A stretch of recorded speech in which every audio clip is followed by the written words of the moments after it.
Hi friends, ഇന്ന് ഈ video ഞാൻ സംസാരിക്കാൻ പോകുന്ന നെഫ്രോപ്പതി ഇൻ ഡയബറ്റിസ്, അതായത് ഡയബറ്റിക് നെഫ്രോപ്പതി.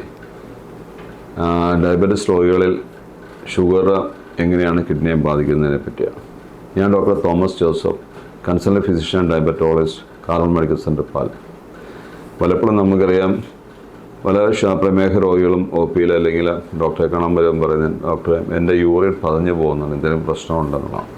അപ്പം പലപ്പോഴും ഷുഗർ പോലും കണ്ടുപിടിക്കുന്ന ഇങ്ങനെ പറയുമ്പോൾ നമ്മൾ നോക്കുമ്പോഴായിരിക്കും. കാരണം അവർ യൂറിൻ്റെ കാര്യത്തിൽ പലപ്പോഴും ശ്രദ്ധിക്കുന്നില്ല, ഈ പതച്ചിൽ അവർ ശ്രദ്ധിക്കുന്നത്. കാരണം ഇന്നിപ്പോൾ യൂറോപ്പഗ്ലോസ്റ്റാണ് ഉപയോഗിക്കുന്നത്. നമ്മൾ വെള്ളത്തിലേക്ക് യൂറിൻ പാസ് ചെയ്യും, ആദ്യം ഒരു പതയുണ്ട്, ഫ്ലഷ് ചെയ്ത് കഴിയും, വീണ്ടും പതയായിട്ട് നിൽക്കുന്നു, വളരെ സോഫ്റ്റായിട്ട് ഒരു കൂട്ടമായിട്ട് നിൽക്കുന്നു. അപ്പോൾ അത് അവർ ഭയം ഉണ്ടാകും. കാരണം നോർമൽ യൂറിന് പത കണ്ട ആവശ്യമില്ല. നോർമലി കിഡ്നി ഈ പതയെന്ന് പറഞ്ഞാൽ ആൽബുമിനാണ് അത് ഫിൽട്ടർ ചെയ്യൽ. അപ്പോൾ നമുക്ക് ഡയബറ്റിക് നെഫ്രോപ്പതി വന്നു, നമുക്ക് റീനൽ കിഡ്നിയെ നമുക്ക് ഷുഗർ ബാധിച്ചു കഴിയുമ്പോഴത്തേനും അപ്പോൾ റീനൽ ആർട്ടറിയൽ ലെവലിൽ അത് ആൽബുമിൻ ഫിൽട്രേഷൻ, ആ ഫിൽട്ടർ ചെയ്യുന്ന സാധനത്തിന് ചെറിയ ഡാമേജ് വരുന്നുണ്ട്, ആൽബുമിൻ ഫിൽട്ടർ ചെയ്ത് വിടുന്നു. ആൽബുമിൻ എന്ന് പറഞ്ഞാൽ നമ്മുടെ ബോഡിയിലെ വെസലിലുള്ള അല്ലെങ്കിൽ സെല്ലിനകത്തുള്ള പ്രോട്ടീനാണ്. അതാണ് നമ്മുടെ വാട്ടർ ഹോൾഡ് ചെയ്യുക, നമുക്ക് സാധനങ്ങളൊക്കെ ഇതിനകത്ത് ഹോൾഡ്, സെല്ലിൻ്റെ അകത്ത് അല്ലെങ്കിൽ വെസലിനകത്ത് ഹോൾഡ് ചെയ്ത് വെക്കുന്നു.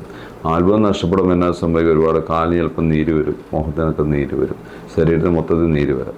അപ്പോൾ ആൽബം നമുക്ക് ഒത്തിരി സാധനങ്ങൾ, അതായത് ബോഡിയിലെ നമ്മൾ ബ്രേക്ക് ഡൗൺ പ്രൊഡക്ട്സ്, അതായത് അമിനോ ആസിഡ് അല്ലെങ്കിൽ ഫാറ്റി ആസിഡ് അല്ലെങ്കിൽ ഗ്ലൂക്കോസ് ഒക്കെ ട്രാൻസ്പോർട്ട് ചെയ്യുന്നൊരു മീഡിയമാണ്. അതുകൂടെ ഒത്തിരി വേറെ ഒരുപാട് സാധനങ്ങൾ ട്രാൻസ്പോർട്ട് ചെയ്യും, ലൈപ്പോ പ്രോട്ടീൻസ് ഒക്കെ ട്രാൻസ്പോർട്ട് ചെയ്യും.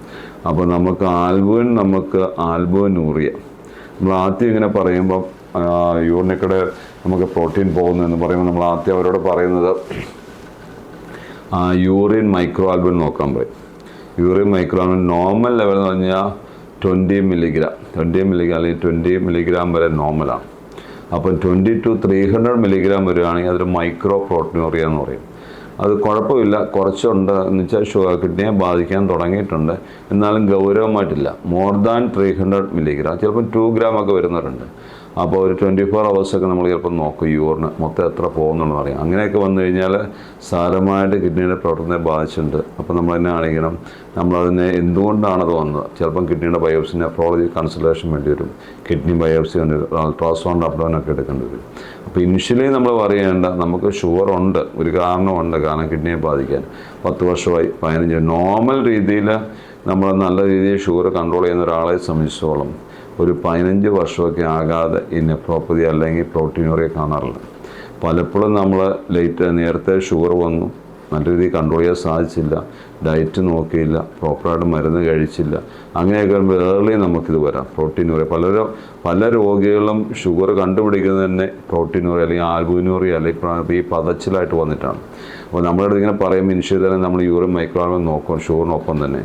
അപ്പോൾ ഇതുള്ളപ്പോൾ നമ്മൾ പറയും ഷുഗർ ആദ്യം നമുക്ക് കൺട്രോൾ ചെയ്യാം. ഷുഗർ ചിലപ്പോൾ ഹൈ ആയിരിക്കും, 300 400 ഒക്കെ ആയിരിക്കും.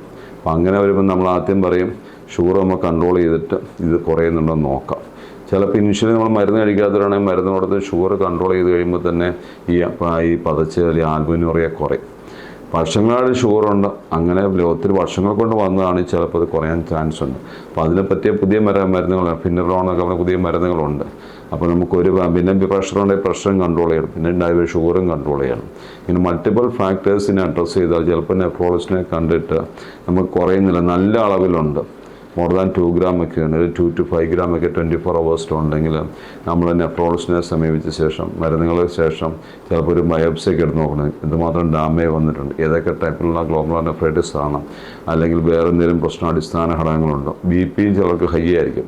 അപ്പം കിഡ്നിയുടെ പ്രവർത്തനത്തെ ബാധിച്ചു കഴിയുമ്പം ഷുഗർ ആണെങ്കിലും അല്ലാത്ത കാരണക്കൊണ്ടാണെങ്കിൽ BP കൂടാൻ ചാൻസ് ഉണ്ട്. കാരണം നമുക്ക് ഹാർട്ട് പമ്പ് ചെയ്യുന്നതിന് നല്ലൊരു ശതമാനം ബ്ലഡ് ഫിൽട്ടർ ചെയ്ത് കിഡ്നി വഴിയാണ് വേസ്റ്റ് പ്രോഡക്ട്സ് നമുക്ക് മാറ്റിക്കളയുന്നത്. അപ്പോൾ കിഡ്നിയിലേക്ക് നല്ല അളവിലെ ബ്ലഡ് ഫ്ലോ ഉണ്ട്, ലിവറിനെ കൂടാതെ.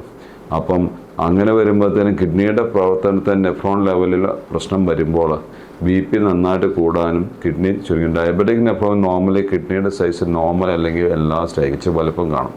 പക്ഷേ പ്രഷർ കൂടി വരുന്ന കേസുകളിൽ കിഡ്നി എപ്പോഴും ചുരുങ്ങാനാണ് ചാൻസ്.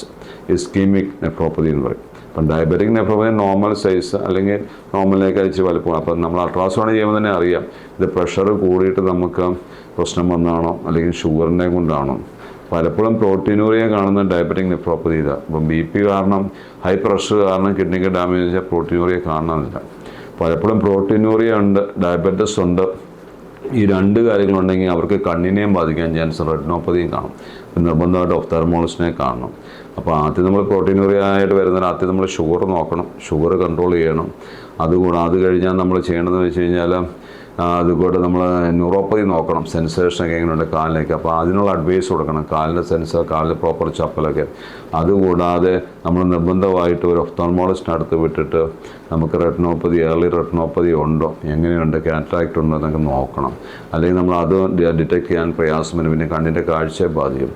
ഇതിനൊപ്പം തന്നെ നമ്മൾ ലേറ്റായിട്ട് വരുന്നവരാണ്, ഷുഗർ അറിഞ്ഞിരുന്നില്ല, പ്രോട്ടീനൂറിയൊക്കെ ഉണ്ടെങ്കിൽ നമ്മൾ നിർബന്ധമായിട്ട് അവരുടെ കാലുകൾ എക്സാമിൻ ചെയ്യണം. അവിടെ അങ്ങോട്ട് രക്തോട്ടം ഉണ്ടോ, വാസ്കുലാരിറ്റി എങ്ങനെയാണെന്ന് നോക്കണം.